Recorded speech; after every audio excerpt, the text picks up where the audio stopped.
My name is Barbara, and I want to share my life story, how it started so beautifully and then changed in ways I never expected. I was married to David, a laid-back man who inherited a small French restaurant from his father. We moved into a cozy house that my grandmother left me. It was there that we started our family and welcomed our son, Richard. In the early years, David and I would sit on our back porch in the evenings after Richard was asleep. We talked about our future, saving for a bigger house, maybe having another child. David always pictured it with a beer in his hand, while I dreamed of giving Richard the best education possible, hoping he could go to college without struggling with student loans like I did. Life was simple and happy. But over time, things changed. I moved forward in my career, but David seemed content with keeping the restaurant the same. It stayed small and cozy, but wasn't making enough money. One evening, while cleaning up after dinner, I brought it up. David, have you thought about adding new items to the menu or making some changes to attract more customers? David, scrubbing a plate a little too hard, replied, "Why fix what isn't broken? We're doing fine." "But we could be doing so much better," I said, drying my hands on a towel. David slammed the plate down, clearly frustrated. "Why are you always pushing? Can't you just be happy with what we have? I'm tired of you always wanting more." I dropped the conversation, but the problem wasn't just the restaurant. As I became an orthodontist, things got worse. David spent more time at the restaurant, not really working, just avoiding home. More and more, he would go to his mother Rachel's house instead. One night, after he spent yet another evening there, I confronted him. "You ran off to your mom's again last night, David. When you're there, who do you think takes care of everything here?" I asked him, but he just rolled his eyes and tossed his keys on the table. "Oh, come on. Mom understands me. She doesn't nag me about money or working more," he said. That hurt, especially since I had been covering his expenses, even sending $1,000 a month to Rachel to help her out. It was getting harder and harder to pay all our bills. Later that week, I called Rachel to talk about our money problems and how David needed to do more. "Rachel, I'm doing everything I can, but David has to step up. We're struggling," I explained. Instead of understanding, Rachel got defensive. "Barbara, you're his wife. It's your job to support him, not push him around. You're always after my boy to change. Can't you see? You're the problem," she accused. Anger boiled inside me. "I am supporting him, Rachel, more than you know. I even send you money every month. How can you say I'm the problem? You think I'm a gold digger? I'm the one counting every penny just to keep us going." I shot back, her words stinging. She hung up without another word. That night, I sat alone, thinking about our conversation. Frustration and sadness filled me. I watched David slump onto the sofa, beer in hand, eyes glued to his phone. Meanwhile, I tucked Richard into bed, my heart heavy from everything weighing on me. Life at home had only gotten harder since David's restaurant started failing. He had to let his employees go, one by one, until he was the only one left, just him, making pizzas in a quiet part of town. Even then, the business kept sinking until he couldn't even keep the lights on. The day he closed the restaurant for good, he came home looking broken. But there was something else in his eyes, defiance. "This isn't the end. It's just a setback," he said, trying to stay strong as he hung up his apron for the last time. I sat at the kitchen table, bills scattered everywhere like a mess I couldn't ignore. "A setback? David, the restaurant is closed. We need money, and we need it now," I said. His pride was hurt, and he tensed up. "I'll find something, but I won't take just any job. I have my standards. I was a business owner," he said. I let out a frustrated sigh. "And what does that mean now, David? We don't need standards. We need money." He shook his head. "I'm not going to be some desk jockey. I have a degree, Barbara. I'm aiming for a managerial position. Nothing less." I stared at him in disbelief. "Your business just failed, and you think you can walk into a high-paying job just like that?" I snapped. He didn't answer. Instead, he stormed out, probably heading to his mother's house. That's what he did now. Whenever things got tough, he disappeared. The weekend didn't bring any relief. Instead, his mother, Rachel, barged in with her usual demands. She arrived just as I was making lunch, her timing as perfect as her nerve. "Barbara, you need to talk to your bosses. Get David a good job at your company. He deserves it," she said, like it was the easiest thing in the world. I let out a short, sharp laugh. "Rachel, that's not how it works. I started at the bottom and worked my way up. They don't just hand out top jobs because I ask," I said. She narrowed her eyes. "You just don't want him to succeed. Afraid he might overshadow you." "Huh," she accused. I took a deep breath, keeping my voice calm despite my frustration. "Seriously, Rachel? David can't just walk into a senior job with no experience. It's not about fear, it's about reality." Lunch was tense after that.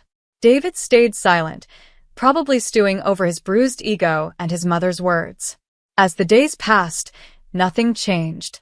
David spent his time on the couch, a beer in one hand and his phone in the other, while I worked, took care of the house, and looked after Richard, all on my own. I came home to a messy house and no dinner. "David, could you at least start dinner?" "I'm exhausted," I said, dropping my bags and kicking off my shoes. He grunted, eyes glued to his phone. "You do it better." "I'm tired too, you know." It made me so angry to see him just sitting there while Richard, hungry and waiting, tugged at my sleeve. "David, did you pick him up from school today?" I asked one evening, already knowing the answer. He barely mumbled a response over the sound of the TV. Thankfully, my mom, who lived nearby, had stepped in to help since David had started neglecting even the basics. "David, he's your son too. He needs you," I said, trying to keep my voice calm, though it was getting harder. This was usually the moment when he'd storm out, slamming the door behind him. And just like always, he disappeared, leaving me to handle everything alone. Then things got worse. I noticed money missing from my wallet. At first, it was just a few dollars. But soon, entire bills were gone. One night, after checking again and finding more money missing, I confronted him. "David, have you been taking money from my purse?" His eyes shifted away before meeting mine again. "I needed some cash for beer," he admitted. "Beer? You're just taking money now?" "Like a thief," I exclaimed. "How dare you call me a thief?" "I'm your husband," he shot back, his voice rising. Before we could argue more, Rachel burst in. It seemed she had overheard us. Her face was full of anger. "Barbara, all you care about is money. Can't you see he's struggling? You should be supporting him, not accusing him. Support him by letting him steal from me? What about Richard? What about our bills?" I fired back, my voice getting louder, all the stress from the past months boiling over. David just sank back onto the couch, staring blankly at nothing while Rachel and I argued over him. In the end, she stormed out, and he said nothing. Then, as summer ended, Richard got sick. His fever spiked one night, and no amount of soothing or cool cloths seemed to help. I sat beside his bed, thermometer in hand, feeling completely alone. My heart sank with every beep of the thermometer. Richard's fever wasn't going down. As usual, David was no help, glued to his phone on the couch. "David, can you check if we have any more fever medicine?" I asked, trying to stay calm. He grunted and slowly got up, but I knew it would be faster to do it myself. Richard whimpered softly, clutching my hand. Every second mattered. I kissed his forehead quickly and rushed to the kitchen. The next morning, the doctor said Richard needed medicine and tests. "It's better to be safe," he advised, writing down his recommendations. Tests meant more expenses, more than we had left after bills and David's careless spending. My heart pounded as I made the decision.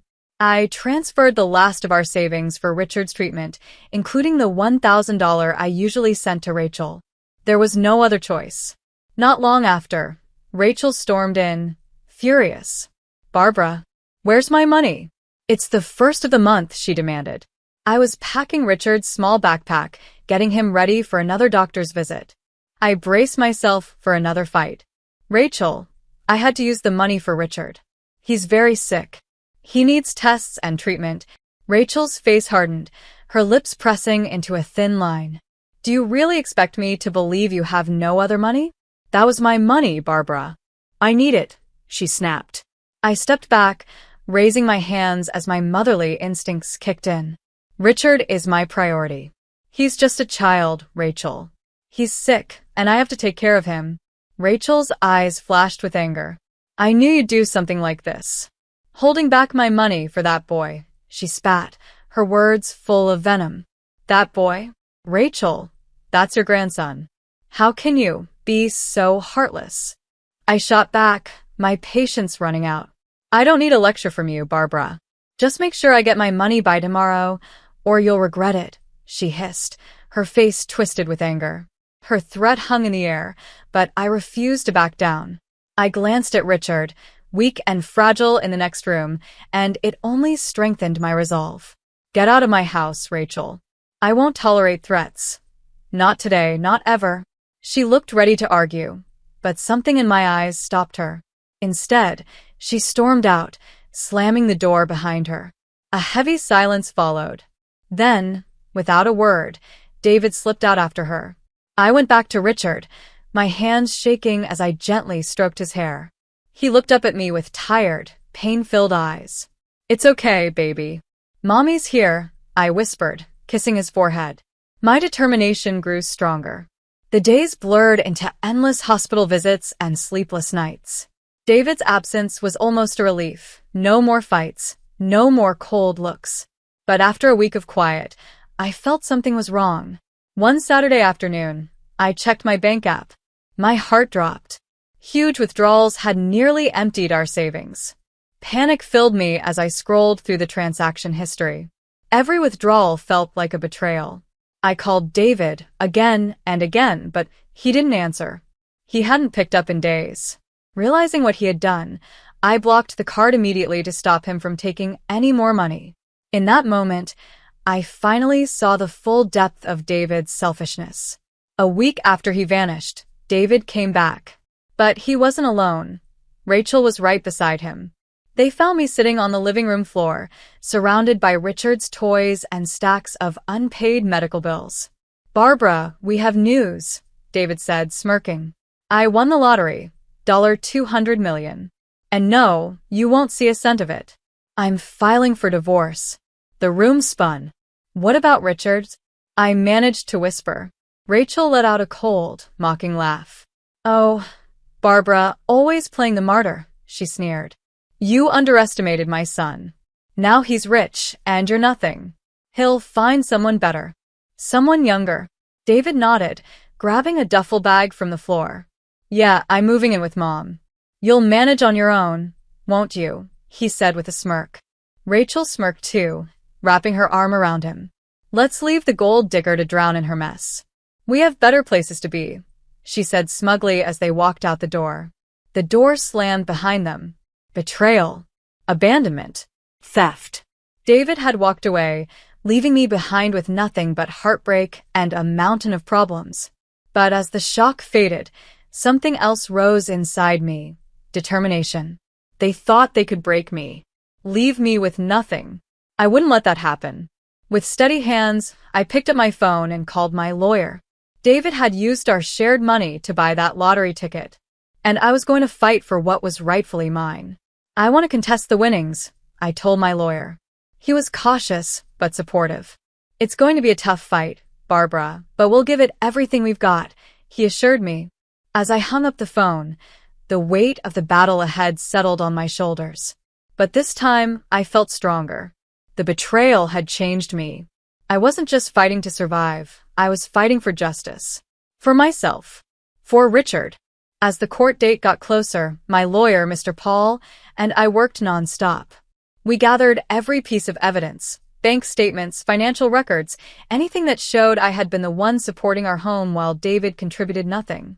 Barbara, we have a solid case. The strongest point is that he used your bank card to buy the ticket, Mr. Paul reassured me as we sat in his office, surrounded by stacks of paperwork. With the hearing just days away, the tension in my life was constant. Then, only 5 days before court, David and Rachel showed up unexpectedly. I was in the kitchen while Richard played at my feet when I heard a car door slam. Moments later, they burst through the front door, their faces red with anger. "You're really going through with this? Suing your own husband?" David shouted, his voice echoing through the small room. Rachel jumped in right after, her tone sharp and bitter. "Greedy? That's what you are. Trying to take money that isn't yours." I stood my ground, feeling Richard press against my leg for comfort. "It's not just David's money. He used our joint account, money that I provided because he wasn't contributing," I said calmly. Their anger only fueled my determination. David's face twisted with disgust. "It's not about control, David. It's about fairness," I continued. "You left, remember? You and your mother mocked me, said I'd be left with nothing." They kept shouting, but I refused to let it turn into a full-blown fight in front of Richard. "You need to leave. Now," I said firmly. "We'll settle this in court." They stormed out, slamming the door behind them. And just like that, the house felt lighter. Cleaner. I held Richard close, whispering to him that everything would be okay. The courtroom was tense. David sat across from me, his lawyer whispering in his ear, while Rachel glared at me with pure hatred. When Mr. Paul presented the bank statements and financial records, the truth was undeniable. Every time David's lawyer struggled to answer a question, I felt a wave of victory. The judge listened carefully, his eyes locked on David as the evidence unfolded. The key argument was clear. The lottery ticket was bought with money from our joint account, which made it a marital asset. As Mr. Paul explained this, David suddenly raised his voice. "I was the one who bought the ticket. It was my decision. My luck," he argued. But the judge quickly responded, his tone firm. "Not your money, Mr. Jeffrey. And unfortunately for you, luck does not override the law." After a long deliberation, the judge gave his ruling. "It is clear from the evidence that Mr. Jeffrey was financially dependent on Mrs. Jeffrey when the lottery ticket was purchased. Therefore, the ticket is a marital asset," he announced. David was awarded only 1/4 of the winnings. The rest, 3/4, was awarded to me. David and Rachel sat frozen, their faces full of shock. They hadn't expected this. Months later, after the divorce was finalized and the chaos had settled, I finally began to focus on the future. I had heard too many stories about lottery winners losing everything, so I decided to be smart. I reached out to Thomas, an old college friend who had built a career in finance, and asked for his advice. Over coffee, we discussed smart investments in technology and renewable energy. I also made sure to set aside enough money for Richard's education. His future was my top priority. Thomas's guidance was invaluable. Meanwhile, David and Rachel had a very different approach to their share of the money. They quickly became the talk of the town. David showed off his new sports car, while Rachel flaunted expensive jewelry and designer clothes, enjoying her new lifestyle. One afternoon, as I picked up Richard from school, a friend eagerly shared the latest gossip about David's wild spending and Rachel's lavish shopping sprees. I simply smiled, holding Richard's hand. I had chosen security. They had chosen excess. And I had no doubt who would come out ahead in the end. I simply smiled and turned my attention back to Richard and our future. At home, I carefully planned our finances with Thomas's help. Every investment decision brought us closer to stability and security, ensuring that Richard would have every opportunity in life. Richard often asked about college, his eyes bright with dreams and possibilities. Seeing his excitement only strengthened my determination to give him the best future possible. Life had finally settled into a peaceful routine. Richard was thriving in school, and our investments were growing. The past felt like a distant memory. But life has a way of bringing things back when we least expect it. One afternoon, while having coffee with a close friend, I received some surprising news. "David's hit rock bottom," she said. "He lost his car, his money, and he's drowning in gambling debts. Things got so bad that he even got into a fight and hurt his neck." I hid my shock behind my coffee cup. "Really? That's unfortunate," I said simply. "And Rachel?" I asked. "She's selling her jewelry. She and David are desperate now. After years of showing off their wealth, they have nothing left." I listened, shaking my head at how quickly things had changed. Not long after, there was a knock at my door. I opened it to find David standing there, a shadow of the man he once was. The fancy clothes were gone, replaced by faded jeans and a worn-out jacket. His once proud eyes now looked tired and desperate. "Barbara, can we talk?" His voice was hoarse, as if he had practiced this moment over and over. I hesitated but finally stepped aside, letting him in. Richard was out with his friends, so it was just the two of us. I didn't plan on letting this visit last long. As David walked in, he took a slow, lingering look around the living room. "I've lost everything, Barbara," he admitted. "The money, the car. I have nothing left. And I miss my family. I miss you." I raised an eyebrow. "You miss the money. That's what you miss," I replied. "No, it's more than that," he insisted. "I've been thinking a lot. I was hoping maybe we could start over." His eyes were full of pleading, but all I could think about were the years of lies, neglect, and betrayal. I let out a small, disbelieving scoff. "Start over? After everything you put us through? You left, called me greedy, wasted all your money, and now you want to come back like nothing happened?" He looked away, his discomfort clear. "I know I made terrible mistakes, Barbara," he said quietly. But this time, I wasn't about to let his words fool me. "I really understand now, and I'm ready to change," David insisted. I shook my head. "David, you left when you thought you were better off without us. That showed me who you really are. Now, you're only sorry because you have nothing left," I said firmly. He sighed, letting my words sink in.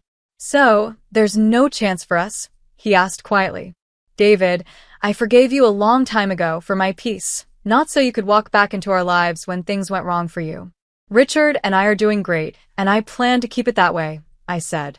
With a heavy heart, I watched as he turned and walked away, his shoulders slumped. As he disappeared down the street, I felt something shift inside me. A chapter of my life had finally closed. Later that day, I picked up Richard from school. His laughter filled the car, warm and bright, reminding me of the real riches in my life. No lottery win could ever compare to the love, joy, and peace we had built. Our journey hadn't been easy, but it was ours, filled with moments that were truly priceless.